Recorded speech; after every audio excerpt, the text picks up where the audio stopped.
Hello everybody, welcome back to another Weather Central forecast. I hope you guys are on a fantastic day. In today's forecast, we will be going over possibly a very substantial severe weather event for parts of the deep south into the southeast. We're seeing actually decent tornado chances as of now. This event is 3 days out from now, so we will be fine-tuning my forecast before this event does make landfall. I do hope to get an official forecast out by either tomorrow or what would that be? That'd be Wednesday. Wednesday. Yeah, Wednesday. I hope to get my official forecast out, maybe even Thursday, depending on when the system actually does make its way on a landfall. I do want to start with a disclaimer that these forecasts are my opinion. They're based off of model guidance and past occurrences of weather. For the most accurate and up-to-date weather, please consult your local National Weather Service office, as they will have more up-to-date and accurate information on these major weather events, like this system very well could be. I hope you guys do enjoy this forecast. Let's go ahead and go over to my preliminary look for this system. So here we are with my preliminary look on this system. Obviously, so basically kind of the needed ingredients, we're going to have some cold air coming down from the north. We're going to have some warm Gulf air injected into this with some high dew points, and we're really going to get a big spark set off here for some severe weather. Anywhere in these reds, you're seeing a general severe thunderstorm risk. And as you get down into these darkers and then eventually that light pink, you're looking at your greatest chance of tornadoes. Right now, I am predicting that this region right here will have the most likely chance for tornadoes at the moment. We're still trying to decide, how intense this could be. Obviously, it is looking very impactful, so maybe some EF2s possible throughout the system, maybe even higher ratings. Maybe some isolated EF3s. However, I don't believe that that's the case as of right now what the models are showing.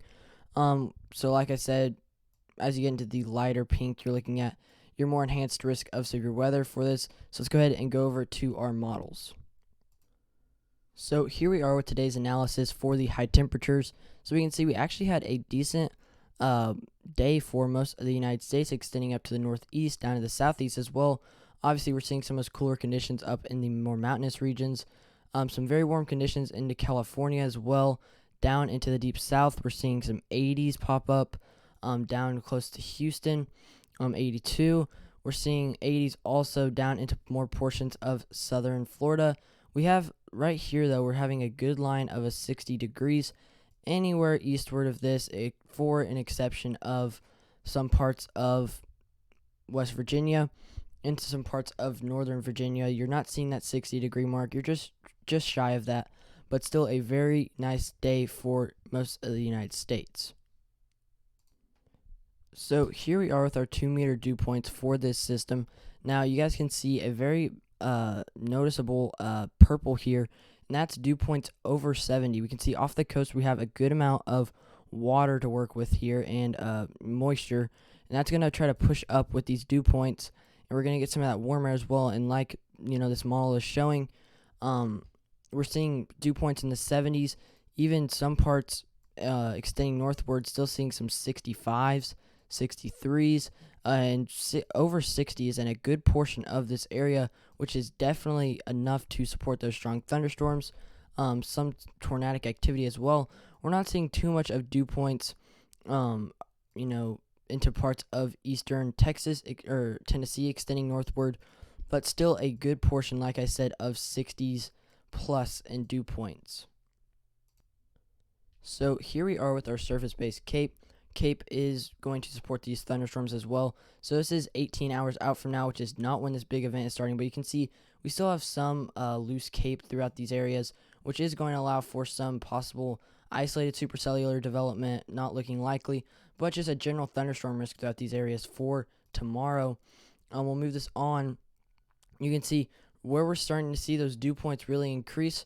We're getting that moisture getting injected from down into the Gulf. We're seeing some high CAPE values of over 2,500 joules per kilogram into parts of southeastern Texas, around Houston area, where we are, like I said, seeing those values just above 2,900 joules per kilogram. We're also seeing some shy CAPE move its way up to some areas of Michigan into the Ohio Valley. This is where we also could see a general thunderstorm risk for tomorrow. So if you guys do hear some thunder and lightning outside, don't be too surprised, as this does look to be somewhat likely. We're seeing CAPE values over 350 joules per kilogram, which is enough to set off some thunderstorms.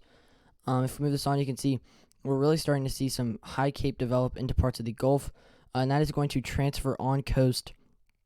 And we're going to see right here into parts of eastern Louisiana, we're seeing CAPE just over 2,500 joules per kilogram. This is going to push north and eastward, and it's really going to spark off some CAPE, like I said, in that severe weather region that I have as of right now. We'll move this on. You can see some very strong CAPE, especially down to some areas of southern Mississippi. We're seeing 2,950 joules per kilogram is what this max is showing right now. And that also could transfer just a little bit of CAPE a little bit farther northward.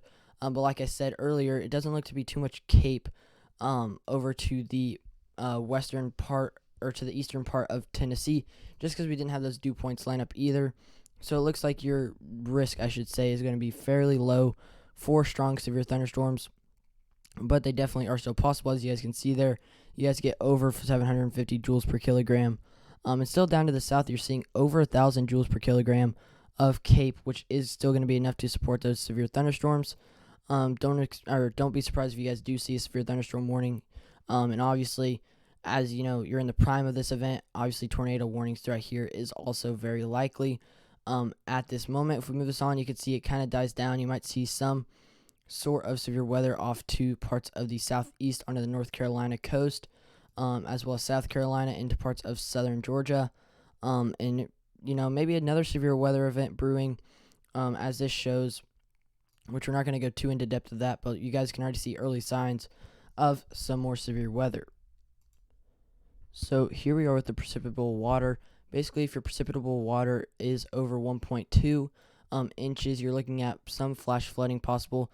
Typically, it gets up to 1.4 or greater before you actually start seeing those flash flood warnings starting to be issued. And you can see right here we're seeing a max out of 1.8 inches of precipitable water. So basically, precipitable water is if you squeezed all the moisture out of the atmosphere, how much rain would actually fall, or I guess I should say moisture would fall out of the sky. So a lot of precipitable water down into the coast off of New Orleans, as well as for southern Mississippi and southern Alabama. If we move this on, this is where we're starting to get into that event. You can see anywhere in this yellow here, you're looking at 1.8 to 2 inches of precipitable water. That's going to be very significant, very heavy precipitation with this. As well, if we move this on even more, you can see it kind of still stays into some of these areas too, so you might even see some flood warnings. And what's going to be very scary for this is if you have these regions here with this tornado risk, and you also have that high precipitable water, that's indicating that some of these tornadoes could even get rain-wrapped, which rain-wrapped tornadoes are almost impossible to see until they're right in front of you. So it's a very dangerous situation, to say the least, for this system. So here we are with composite reflectivity for this. Basically, this is the NAM3K model, so it's a very high res, and as that is, but doing the composite reflectivity is almost like a radar scan, practically, but obviously it's simulated out very far. We're looking out approximately 24 hours right now. You can see possibly some supercells embedded in some of these rain showers and thunderstorms, specifically off to the coast. You could see some supercells embedded throughout that. If you move this on, you can really see a lot of moisture getting injected, and we're seeing a good region here of thunderstorms, maybe even some supercells. And obviously when you have these supercells, right, so let's just try to draw a diagram here. That's not very good, but you have your light rain out here, you have your moderate rain in here, and you have your very strong hail and precipitation right there. And with this hook echo here that you have, let's go ahead and make this a little more defined. You have these updrafts getting inserted into this. So basically, the storm is taking the cooler, more humid air from this rain out of the northern end of the supercell, and it's just basically pushing it back into the system. And as you get those stronger updrafts, you get mesocyclones, and once those mesocyclones get really strong, they do produce tornadoes. So this is going to be something that you're going to have to watch out for here. We're going to see some very strong, possibly supercells firing up down into southeastern Mississippi, into parts of the extreme western panhandle of Florida. I wouldn't be surprised if we do see some severe weather there. You can see they're kind of scattered with composite reflectivity. We're also going to have to monitor, obviously, these systems off to the west, obviously into parts of Oklahoma, Arkansas, because everything does decide to get bad in Oklahoma, because they are, Tornado Alley. You can see those purples indicating some very heavy precipitation, some possible supercells in forms of squall lines as they do decide to move eastward. And this is also where we're going to be seeing our severe weather threat is because we do have such strong thunderstorms moving squall lines down, south, and east. And you can see we also have some, like I said, some isolated, possibly supercells embedded throughout these systems as they do move north and east. And then you can see we do get a squall line to form right here of decent thunderstorms. As they do move out, we can still see some possible supercells throughout those areas as well. And it really moves on. This is looking to be a very impactful system, to say the least. We're definitely going to have to keep an eye out. Right now, I still am predicting the most severe weather to occur throughout these regions as we are seeing those Cape values.